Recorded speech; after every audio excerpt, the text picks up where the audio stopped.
விளையாட்டுத் துறையில் இந்தியர்களின் பங்களிப்பு மிக குறைவாக இருக்கிறது என்றும், குறிப்பாக ஓட்டப் பந்தயத்தில் அவர்கள் குறைவான எண்ணிக்கையிலேயே இடம்பெற்று வருவதாகவும் இளைஞர் விளையாட்டுத்துறை அமைச்சர் ஹன்னா இயோ தெரிவித்துள்ளார். ஆற்றல் மிகுந்த விளையாட்டாளர்களை உருவாக்க வேண்டும் என்கிற கடப்பாடு இளைஞர் விளையாட்டுத்துறை அமைச்சுக்கு இருப்பதாகவும், அதனை முழுமையான செயல்பாட்டுக்கு கொண்டுவர அமைச்சு பல்வேறு திட்டங்களை அமல்படுத்தி இருப்பதாகவும் அவர் கூறினார்.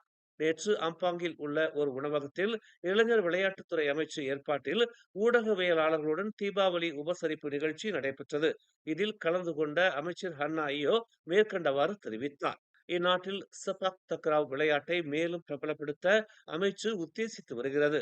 மலாய் பள்ளிகளில் மட்டும் அல்லாது தமிழ் மற்றும் சீன பள்ளிகளிலும் செபாக் தக்ராவ் விளையாட்டை பிரபலப்படுத்த அமைச்சு நடவடிக்கை எடுத்து வருகிறது என்று அவர் கூறினார்.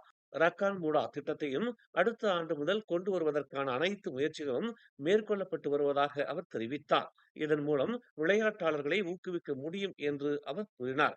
அதேவேளை முன்னாள் விளையாட்டாளர்களை கொண்டு இளையோருக்கு விளையாட்டுகள் பற்றிய ஆலோசனைகளும் வழங்கப்பட்டு வருவதாகவும் அவர் தெரிவித்தார். மேலும் செய்திகளை தெரிந்து கொள்ள தமிழ் மலர் நாளிதழை பாருங்கள். உடனுக்குடன் செய்திகளை தெரிந்து கொள்ள தமிழ் மலர் இணையதளம், தமிழ் மலர் செயலி மற்றும் மலர் டிவி யூடியூப் சேனலை வலம் வாருங்கள்.